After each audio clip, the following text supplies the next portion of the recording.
It's monkey time.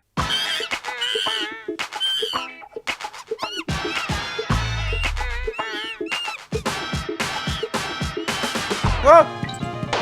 Come on. It's plumbing time. Hey, paisanos! With the Mario Brothers and plumbing's a game. We're not like the others who get all the fame. If your sink is in trouble, you can call us on the double. We're faster than the others, you'll be hooked on the brothers. It's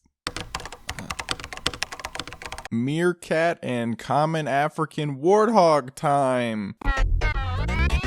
Why can't I just jump across? Why can't I just finish it? Why is it High score based.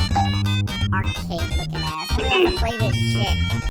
I guess you could say the Super Nintendo and I are close. Like, I grew up replaying the same 9 Super Nintendo games like hundreds of times.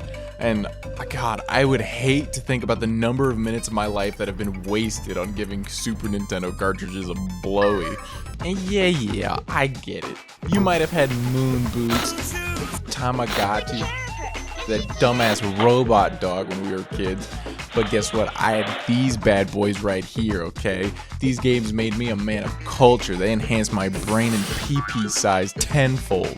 And of these 9 games, we can honestly ignore these 4 because they are god-awful.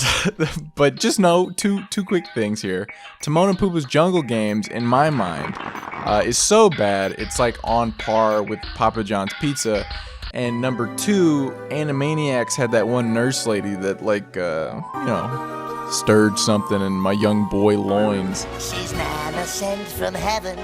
Too bad I'm only 7. But luckily, as the fates would have it, we were blessed by my parents with these other 5 games that just so happened to be molded out of rare gems by the hands of God while he wore a Snuggie and listened to Life is a Highway by Rascal Flatts. And if you're a beautiful, perfect, innocent baby boy who has an ass basket older brother named Abram who won't get off the frick hecking PS2 in the other room, and you can't make him because he's 6 years older than you and he would just crush you with his almost man hands, a moment of such frustration and anger like that can only be blown away by playing some Super Punch-Out, do you hear me? It took me years to find out this poor character here wasn't actually named Abram Hurricane because of the amount of times I beat his ass just for looking the most like my older brother.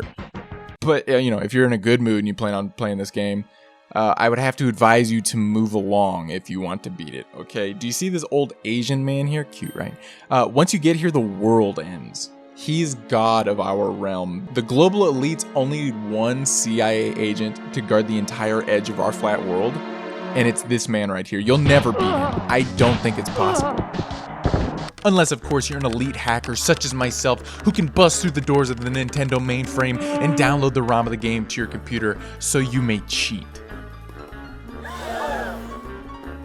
But that's like super hard, so you should really just leave it to the professionals. So after finally sending this old man home to Jemus, I decided that the next stop on my trip of revenge is to the second banger in this list of childhood masterpieces, Super Bomberman 2. This game is also impossible, but not with my Lazarus-like powers, baby! Now that I've finally beat these 2 games that have haunted me forever, I feel like the weight of the world has been lifted off of my shoulders. But now, let me set a scene for you in your mind. It's 2006, I'm 7 and my older brother is 13.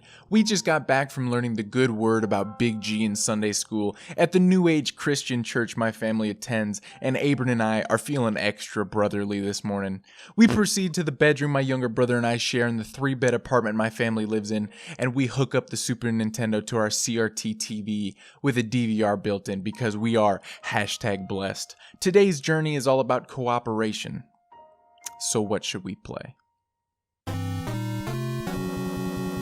Mario and Luby at your service. We're dodging, ducking, dipping, diving, and dodging. We're taking turns being good little boys of Christ, okay? Except I'm getting pissed off because Abram hasn't died for a long ass time and I want to play. So I wait patiently for the auto scroll level and I make my move. I unplug his controller so he slowly falls to his death. making it my turn, and we both learn 2 valuable lessons here. 1, Super Mario All-Stars is such a banger of a game that you shouldn't keep someone from playing it for too long, or else they may stab you in the back. 2, despite what my mother taught us, unfortunately Nietzsche was right and God is in fact dead. That was getting a little dramatic. So let's quickly move along to what we're really here for, okay? I'm pulling out the big guns. I'm talking about a banana bonanza, a monkey mania, bipedal bash, baby. I'm talking about Donkey Kong Country. If you didn't grow up with these games, you need to hunt your parents down and tell them you love them, because they probably did their best anyways. But you should still know that your life is worse than mine because you didn't listen to Aquatic Ambience on repeat while doing homework before you dropped out of college. You haven't played as a spider with 8 shoes on before, have you? You didn't know that this guy goes and to be quite frank, you haven't experienced a masterpiece, brother. Like, imagine if somebody told you they've lived in America their whole life and they've never seen Forrest Gump. You'd go Or imagine if a person had never heard of Bohemian Rhapsody, not once. You'd go Then you'd sit their dumbass down, you'd tape their eyelids and their ears open, and you'd make them experience some classics.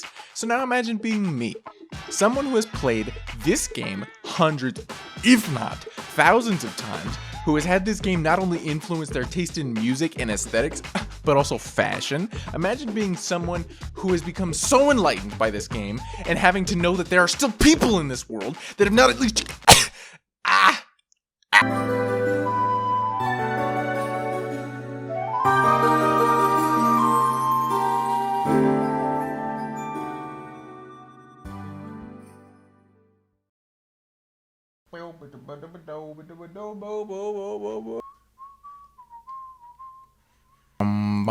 Shut up. Say that same shit for like 2 hours. I'm just trying to sleep.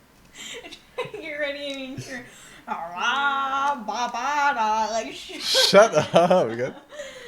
You're so mean to me, bro. just keep going. And going like, are you on with somebody? It's good music.